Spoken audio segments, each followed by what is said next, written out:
Hello everybody, this is going to be a quick walkthrough or tutorial of how to install a Liquid Galaxy, and I'm going to be installing it on 3 computers, so watch closely and hopefully we get something out of it.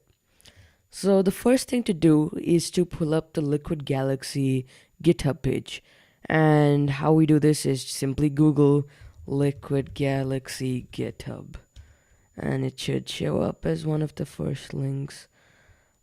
Sure, yeah, we go over here and we enter the Liquid Galaxy main repository and we click on wiki, and this is a very useful resource for installing the Liquid Galaxy.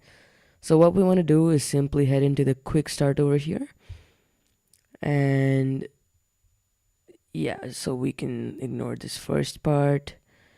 So here's where we start. So you first download Google Earth. Just open that on a new tab, and you simply click agree and download, and the package should download. I've already downloaded Google Earth, so I will skip this step.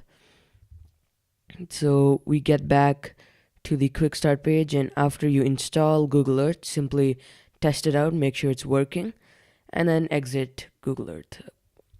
So now the thing to do is set up drivers.ini, which is a file that's present in the Google Earth application.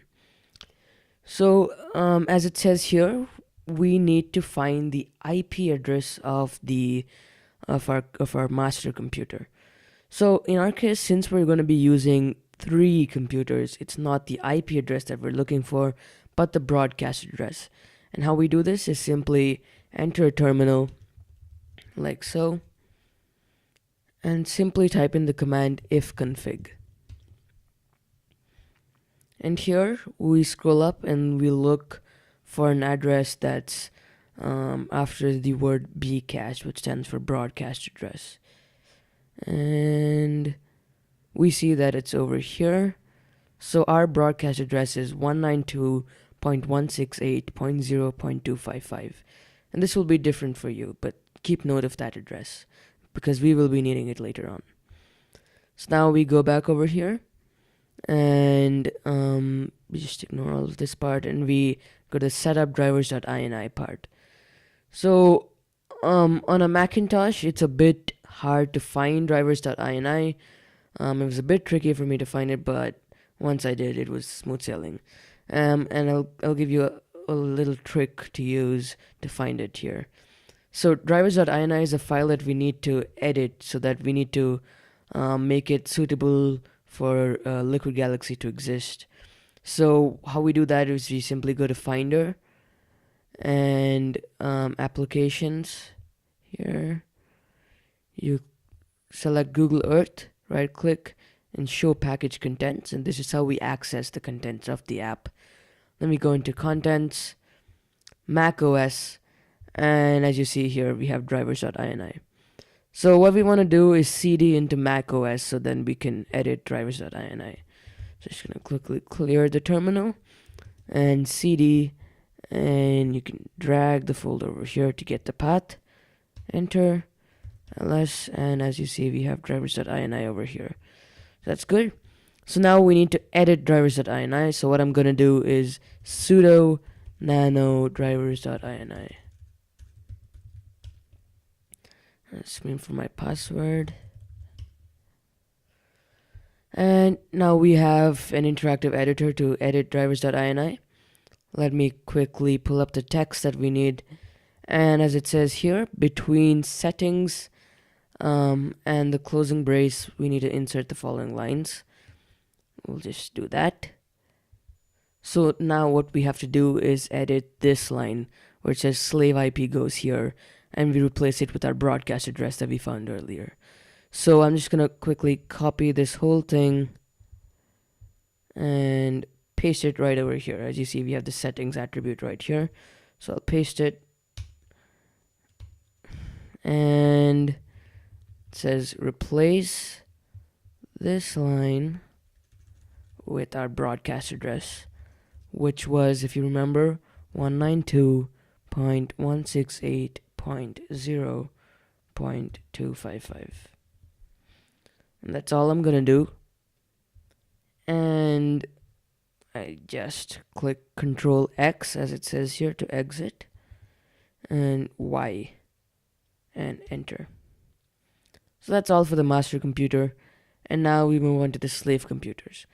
As it says here, for the slave computers, you simply copy the same text, delete this line, make sure to delete this line, and you change viewsync/send equals true to false, and viewsync/receive to true, which makes perfect sense.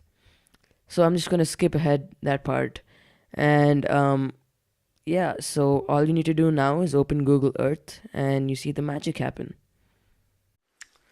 Alright, so now we move on to a more broad view, and here are the three computers that I am using to set up my Liquid Galaxy, and this is where we left off on the master. So here, as you see, it's centered on India, and all of them are centered on India. And this, if you set up everything right, this should work. So first of all, I'm just going to quickly make these views expanded,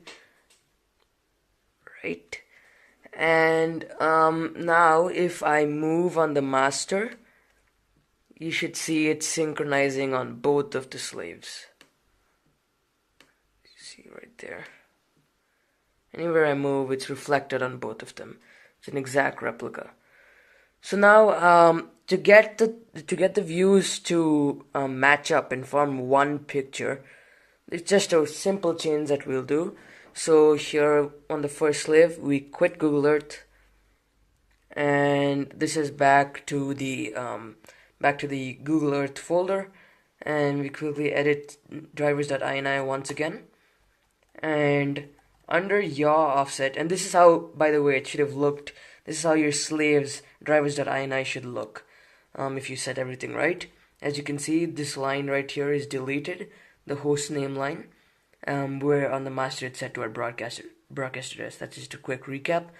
So here on the yaw offset line, to the slave which is to the left of your computer, of the master computer, the yaw offset should be negative 36.5. So I'm just gonna do that. Just negative 36.5, and then you save the file.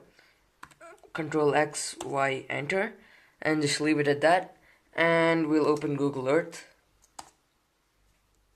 I'm going to quit Google Earth on the master as well. And the same on this slave as the other one. We simply edit Google drivers.ini, excuse me, and this time, because it's on the right of the master, the yaw offset will be 36.5 rather than negative 36.5. So we just quickly make that change. Control X, Y, enter, and boom. We open Google Earth once more, and on the master as well, let's open Google Earth.